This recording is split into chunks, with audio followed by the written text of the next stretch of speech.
तर नमस्कार, तुम्हा सर्वांचे पुन्हा एकदा स्वागत आहे आजच्या या नवीन व्हिडिओमध्ये। तर या व्हिडिओच्या माध्यमातून आपण पाहणार आहोत प्रधानमंत्री श्रम योगी मानधन योजना। ही योजना म्हणजे नेमकी काय आहे, या योजनेमध्ये पात्रता निकष काय असणार आहेत, ज्या नियम व अटी असणार आहेत त्या काय असणार आहेत ते आपण पाहूया।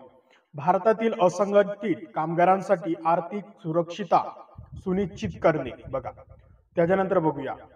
आता ही जी योजना आहे प्रधानमंत्री श्रम योगी मानधन, या योजनेमध्ये ही असंघटित कामगारांना सामाजिक सुरक्षा प्रदान करण्यासाठी भारत सरकारने सुरू केलेली स्वैच्छिक आणि योगदान देणारी पेन्शन योजना आहे।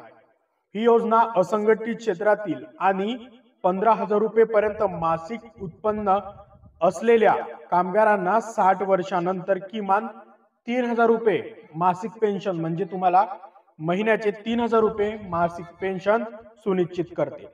ही योजना असंघटित क्षेत्रातील कामगारांना श्रद्धांजली आहे, जे देशाच्या सकल देशांतर्गत उत्पादनात जीडीपी सुमारे 50% योगदान देतात।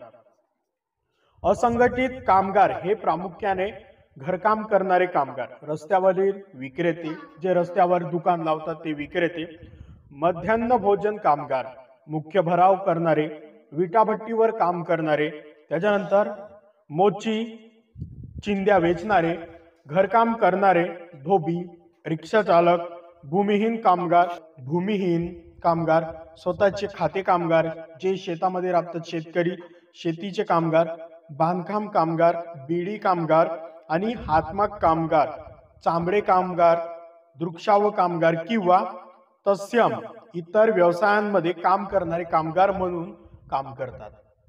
ई श्रम पोर्टल नुसार 16 डिसेंबर 2024 पर्यंत 30.51 कोटीहून अधिक असंघटित कामगारांनी नोंदणीकृत आहेत।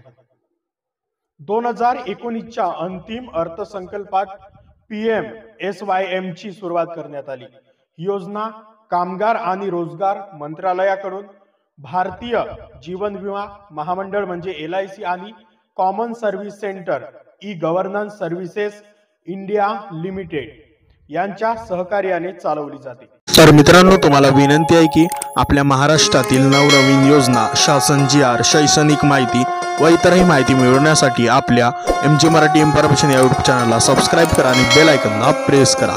संपूर्ण व्हिडिओ पाहिल्याबद्दल धन्यवाद।